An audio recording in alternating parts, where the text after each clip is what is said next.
एक समय की बात है, एक छोटे से गांव में एक लड़का रहता था जिसका नाम रोहन था। रोहन बहुत शरारती और आलसी था। वह अपनी पढ़ाई और काम दोनों में लापरवाही करता था। गर्मी का मौसम आया और पूरे गांव में तेज धूप और भीषण गर्मी पड़ने लगी।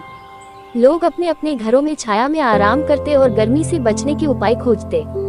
रोहन के माता पिता ने उससे कहा, रोहन, गर्मी का समय है, हमें पानी और अनाज का सही से उपयोग करना चाहिए। अगर हम इसे व्यर्थ करेंगे तो हमें मुश्किलों का सामना करना पड़ेगा। लेकिन रोहन ने उनकी बातों को हल्के में लिया। वह घर का पानी खुले में बहा देता और कभी कभी जरूरत से ज्यादा खाना ले लेता, जो बाद में खराब हो जाता। उसके माता पिता उसे बार बार समझाते, लेकिन वह अपनी आदतों को बदलने के लिए तैयार नहीं था।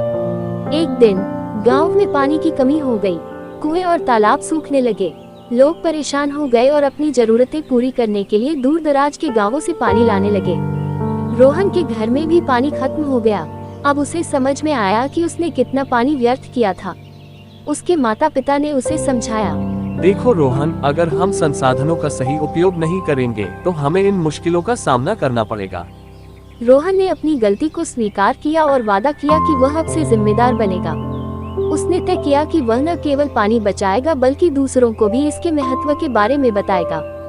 समाधान की दिशा में कदम। रोहन ने अपने दोस्तों और गांव वालों के साथ मिलकर पानी बचाने के लिए कई उपाय किए। उन्होंने गांव में एक छोटा सा तालाब खोदा और वर्षा का पानी उसमें इकट्ठा किया। इसके अलावा उन्होंने पेड़ लगाए ताकि गर्मी में छाया मिले और पानी का भंडारण बेहतर हो। गांव वालों ने भी अपने अपने घरों में पानी बचाने के उपाय शुरू किए। उन्होंने अपने घरों में बर्तन धोने और अन्य कार्यों में पानी को पुनः उपयोग करना सीखा।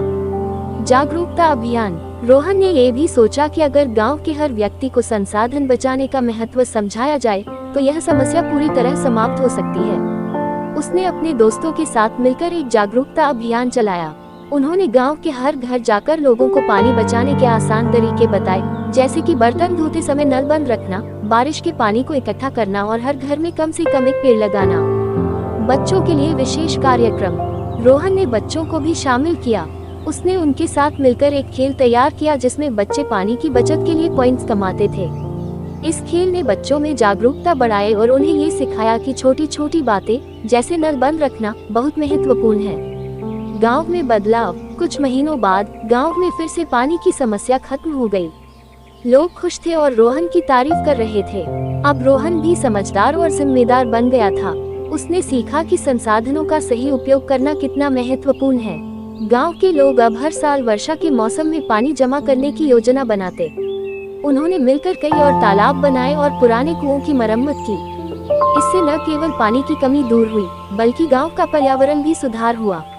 नैतिक शिक्षा। इस कहानी से हमें ये शिक्षा मिलती है कि हमें हमेशा अपने प्राकृतिक संसाधनों का सम्मान करना चाहिए और उन्हें व्यर्थ नहीं करना चाहिए।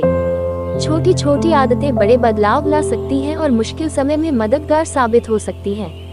संसाधनों की कद्र करें और प्रकृति का ध्यान रखें। ये बात केवल गर्मी के मौसम में ही नहीं बल्कि पूरे जीवन में लागू होती है।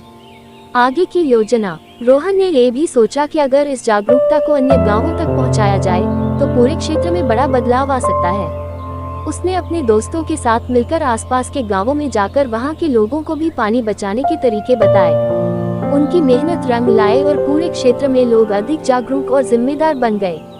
कहानी का प्रभाव। अब रोहन न केवल अपने गांव का हीरो बन गया था बल्कि आसपास के गांवों में भी उसकी चर्चा होने लगी। लोगों ने महसूस किया कि छोटे छोटे कदम भी बड़े परिणाम ला सकते हैं। इस कहानी का संदेश यह है कि अगर हर व्यक्ति अपनी जिम्मेदारी निभाए तो दुनिया की कोई भी समस्या हल की जा सकती है। कहानी को लंबा और विस्तार से लिखा गया है।